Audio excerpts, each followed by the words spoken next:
Budaya, warisan, refleksi cerminan dalam setiap kehidupan. Pustaka Negeri Sarawak menyimpan pelbagai khazanah yang perlu kita teroka. Apakah cerita dan rahsia yang belum terungkai di sebalik khazanah yang berharga ini? Segalanya akan kita selami di dalam Khazanah Kenyalang. Alam perkahwinan ialah satu alam yang menyatukan dua insan berbeza. Dari perkahwinan jugalah rumah tangga dibina dan keluarga ditambah. Basically yang dalamnya ialah sijil daftar perkahwinan penganut agama Islam lah yang berada di dalam Sarawak. Dan juga dokumen-dokumen yang menyatakan kesahan dan kelayakan seseorang itu berkahwin. Inilah keterangan bernikah.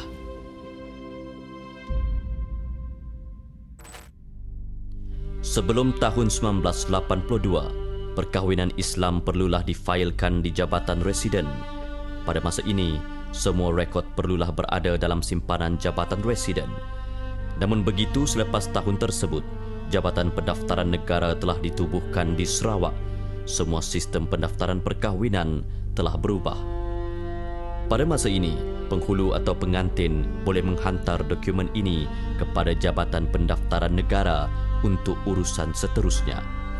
Dalam erti kata lain, kebanyakan rekod mengenai penduduk seperti pendaftaran perkahwinan atau kematian perlulah dihantar kepada Jabatan Pendaftaran Negara. Dapat kita lihat dari dokumen ini bahawa telah berlaku evolusi dalam sistem pendokumentasian pendaftaran perkahwinan di Sarawak. Satu masa dahulu, dokumen ini ditulis dalam tulisan Jawi yang sudah pasti menjadi satu sistem tulisan yang sangat dominan dalam dunia Islam di Nusantara, walaupun pada masa tersebut Sarawak dikuasai Bruk dan seterusnya British.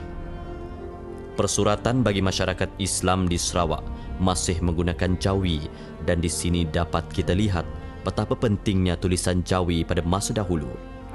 Ini termasuklah semua perkara melibatkan dokumen Islam.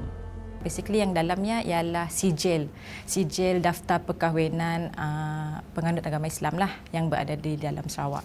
So basically yang dalamnya ada maklumat-maklumat daripada pengantin lelaki, pengantin perempuan, dan mun zaman dulu pas saya lah macam kini tu kita register perkahwinan di Jabatan Pendaftaran Malaysia.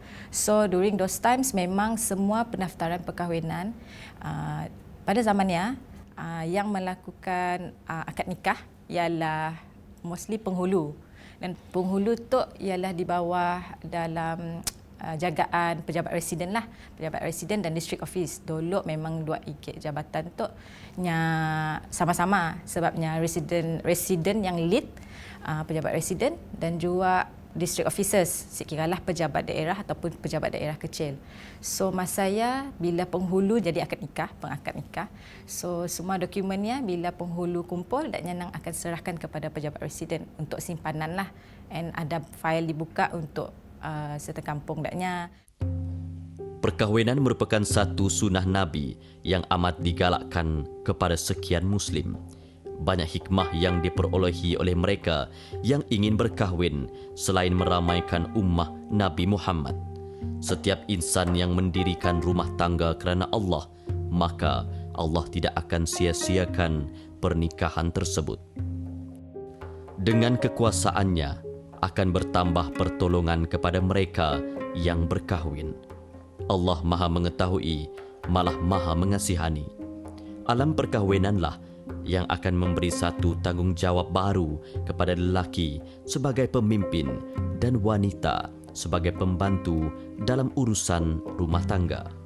Kita lebih mengikut sistem pentadbiran British sebenarnya. So kita dah ada even pembahagian macam resident and district office yang pun kita follow sidaknya pun British. Sijil perkahwinan tu tadi lah.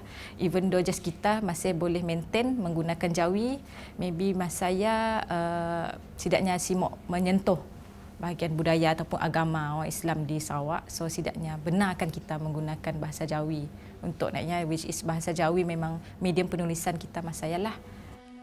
Pada abad ke-19, agama Islam telah berkembang dengan baik di Sarawak. Brooke juga telah menubuhkan Native Mohammedan Probate dan Divorce Court dengan tujuan untuk menyelesaikan masalah perkahwinan, perceraian dan kematian orang Islam di Sarawak. Dari sudut pemerintahan inilah yang memudahkan urusan bagi mereka yang ingin berkahwin pada satu masa dahulu. Hasil daripada usaha yang dibawa oleh ulama Islam Sarawak pada zaman pemerintahan Brooke, maka telah wujud sebuah institusi pengajaran Islam formal yang diberi nama Al-Madrasah Al-Mursyidiyah pada tahun 1917 dan sambutan daripada masyarakat Islam terhadap madrasah ini amat menggalakkan. Jawatan mufti telah diwujudkan pada tahun 1941 dan ini memperlihatkan bahawa usaha ulama Islam di Sarawak dalam urusan pentadbiran tidak pernah terhenti walaupun pada masa tersebut Sarawak ditadbir oleh Brooke. Dan juga dokumen-dokumen yang menyatakan kesahan dan kelayakan seseorang itu berkahwin, seperti perakuan bujang ataupun perakuan yang telah dikeluarkan untuk kebenaran berkahwin bagi yang telah berkahwin, iaitu kebenaran berpoligami. Maksudnya perkahwinan yang terdahulu dilaksanakan atau dilakukan di luar batasan wilayah negeri, maka pengesahan perkahwinan itu hendaklah dirujuk kepada hakim ataupun pegawai syariah yang ada di mahkamah ataupun ada di jabatan kehakiman syariah. Urusan perkahwinan bagi penduduk Sarawak dalam dunia moden kini sudah menjadi semakin mudah.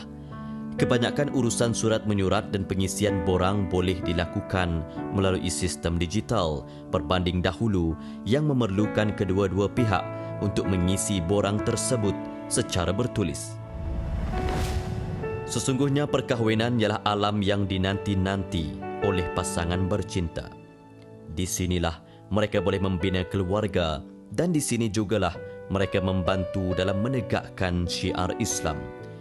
Penambahbaikan dari semasa ke semasa telah dijalankan oleh pemimpin Islam dan kita seharusnya memberikan sanjungan hormat kepada ulama Islam terdahulu yang sentiasa membantu mempertahankan Islam walaupun pada ketika itu Sarawak telah diperintah oleh Brooke.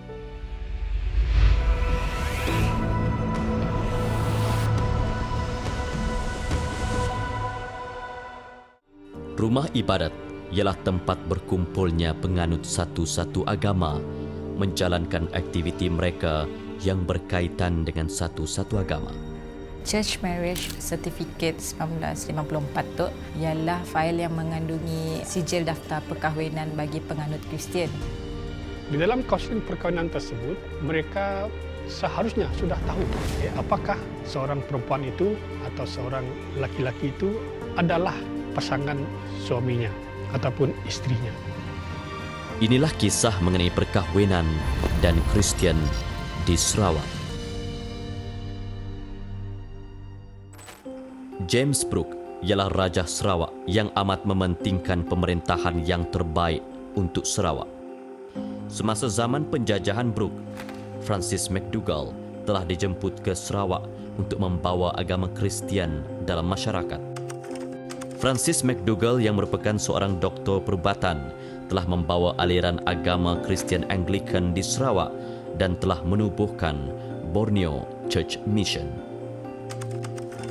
Usaha membawa ajaran agama ini dibawa dengan menyebarkan agama ini kepada masyarakat bukan Islam di Sarawak. Melalui klinik perubatanlah masyarakat mula mengenali beliau. Kepribadian beliau juga disenangi oleh masyarakat tempatan sehingga menjadikan usaha penyebaran Kristian di Sarawak menjadi lebih mudah. Church Marriage Certificate 1954 tu ialah fail yang mengandungi sijil daftar perkahwinan bagi penganut Kristian. Kalau kita lihat dalam fail lagi, dalamnya mostly sijilnya memang menggunakan bahasa Inggeris. Okey, ada beza pada zaman 1940-an dengan 1950-an untuk keterangan bernikah Melayu menggunakan bahasa Rumi. Bila kita nanggap pendaftaran perkahwinan church yang menggunakan bahasa Inggeris. Bila kita nanggap maklumat yang berada di dalam fail ya, nya ada mention pengantin lelaki, nama macam biasa, nama, status dan juga status sama juga dengan yang perempuan. Dokumen pengesahan status ialah dokumen yang amat penting dalam pengurusan perkahwinan. Ini juga antara dokumen yang dapat kita lihat. Hal ini penting untuk mengelakkan perkara yang tidak diingini semasa proses pendaftaran perkahwinan. Pada masa dahulu, rekod ini telah disimpan di pejabat residen yang bertindak sebagai tempat pengumpulan maklumat penduduk. Gereja mempunyai peranan yang besar sebagai institusi agama yang membantu dalam urusan pendaftaran perkahwinan ini. Gereja bukanlah hanya sebagai tempat ibadat Kristian, tetapi juga berperanan sebagai tempat berlakunya aktiviti sosial seperti menjalankan perkahwinan.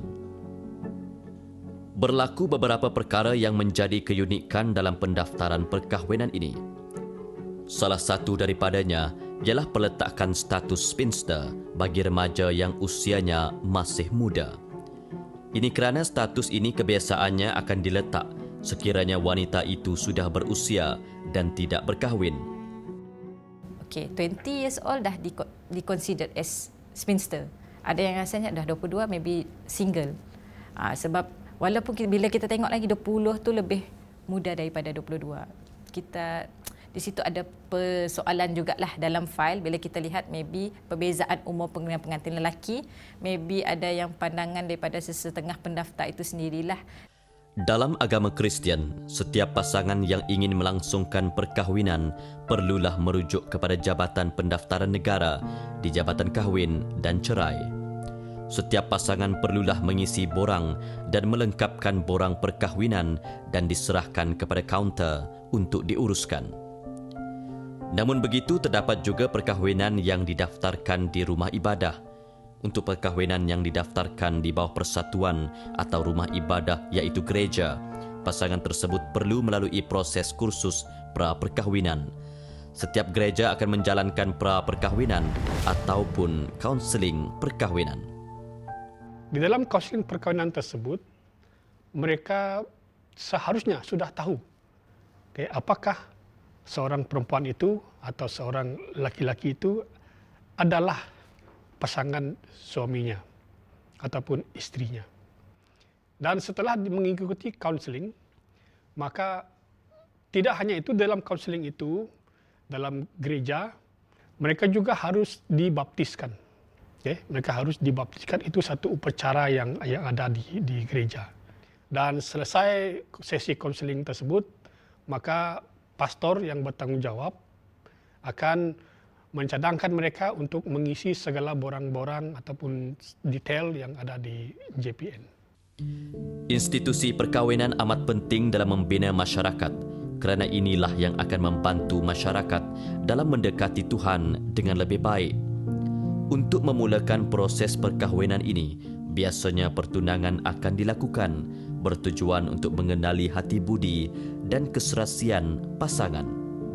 Pada waktu inilah satu acara dijalankan di gereja dan tidak dibenarkan sama sekali bagi mereka untuk bersekududukan. Ini sesungguhnya melanggar perintah dalam agama.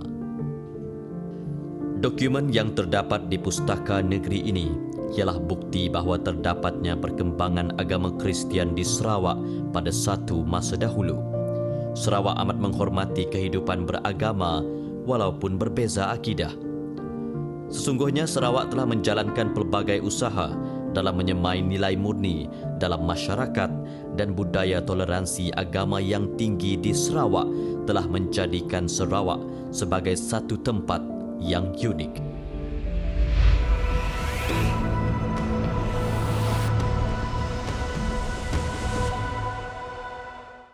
Sembilan puluh satu dokumen dari tahun 1931 sehingga 1941 ini ialah mengenai pemberian kuasa untuk menjadi pembaca nikah dan pencerai suami isteri serta keterangan taklik di Kuching, Sarawak.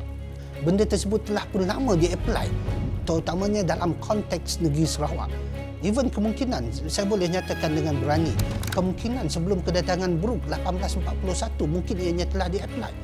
Dokumen ini menjelaskan kepada kita berkenaan pelaksanaan undang-undang perkahwinan di Sarawak pada satu masa dahulu. Sebelum kehadiran Brooke, Sarawak telah mempunyai sistem tersendiri dalam pentadbiran. Kehadiran Brooke telah mengubah beberapa sistem pentadbiran. Namun begitu, disebabkan perjanjian yang dibuat oleh Brunei dan Brooke telah menyebabkan Brooke tidak mencampuri urusan agama Islam di Sarawak. Selain itu, dalam mendapatkan sokongan Muslim di Sarawak, Brooke juga mewujudkan jawatan dan badan-badan berkaitan Islam di Sarawak. Jadi dokumen ini dia usianya lebih kurang 91 tahun lah, memandangkan dokumen itu dibuka pada tahun 1931. Jadi kita dapatkan dokumen ini dahulu daripada salah seorang kolektor lah, pengumpul bahan-bahan dan dokumen lama. Jadi mereka menawarkan ataupun menghantar dokumen itu kepada Pustakaan Negeri Sarawak untuk Pustakaan Negeri Sarawak beli dan dijadikan koleksi. Ketamadunan Sarawak ialah satu ketamadunan yang tua dan besar. Ini terbukti apabila terdapat catatan bahawa Sarawak pernah mempunyai beberapa kerajaan di dalamnya, antaranya seperti Sawaku, Sadong, Kelaka, Melanau dan Lingga. Kerajaan ini kemudiannya dikuasai oleh Brunei yang kemudiannya menjadi lemah atas faktor ekonomi, politik dalaman dan ancaman daripada luar. Keadaan ini menyebabkan Sarawak diperintah oleh Brooke pada masa itu. Pelbagai perkara telah berlaku dalam pemerintahan Brooke. Namun begitu, keadaan Sarawak telah dibangunkan oleh Brooke dalam usaha mereka mendapatkan sumber asli di Sarawak sebagai satu cara mentadbir Sarawak. Brunei pada masa tersebut, dan kita harus ingat, Brunei pada masa tersebut bukanlah seperti Brunei yang kita lihat sekarang ini. Brunei pada masa tersebut adalah daripada Tawau ataupun Lahad Datu sampailah ke Tanjung Datuk ataupun di hujung Sarawak sekarang ini. Itu keluasan Brunei dan tidak mustahil. Dalam istilah pengerasan ajaran Islam yang dibawa oleh Sultan Sharif Ali itu, tidak mustahil negeri-negeri tua Sarawak sebagaimana yang terdapat di dalam negara ketagama tadi pun apply Islamic law. Dan yang menariknya juga di dalam kajian yang telah kami lakukan, kami telah menjumpai dua manuskrip ataupun hukum kanun. Yang pertamanya dikenali sebagai hukum kanun Lingga. Kanun Lawas atau Kanun Lingga telah ditemui oleh beberapa pengkaji Sarawak dan kanun ini telah menjadi bukti bahawa terdapatnya satu sistem perundangan yang jelas pada satu masa dahulu. Di dalamnya tercatat bagaimana untuk melaksanakan perundangan Islam bagi penganut agama Islam di Sarawak. Manuskrip yang disimpan oleh Pustaka Negeri Sarawak berkaitan dengan perundangan Islam ini ada menjelaskan tentang lafaz taklik, pelantikan kadi dan watikah berlantikan wali. Ternyata sudah terdapat dokumen lafaz taklik ini pada satu masa dahulu dan bukanlah benda baru. Benda tersebut telah pun lama di-apply, terutamanya dalam konteks negeri Sarawak. Even kemungkinan, saya boleh nyatakan dengan berani, kemungkinan sebelum kedatangan Brooke 1841 mungkin ianya telah di-apply. Tapi kemudiannya ianya berterusan. Sebab apa saya berani menyatakan berterusan? Kita harus melihat kembali kepada sejarah ataupun fakta sejarah. Kejayaan Jas Brooke dilantik sebagai Gubernur Sarawak pada 1841 bukanlah kerana kehebatan Jas Brooke, no. Ianya berlaku disebabkan kelemahan pemimpin tempatan pada masa tersebut.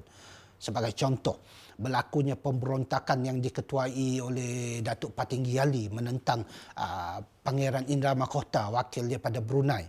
Dan dihantar, Sultan Brunei menghantar Pangeran Muda Hasim ataupun Raja Muda Hasim ke Sarawak untuk menenteramkan keadaan.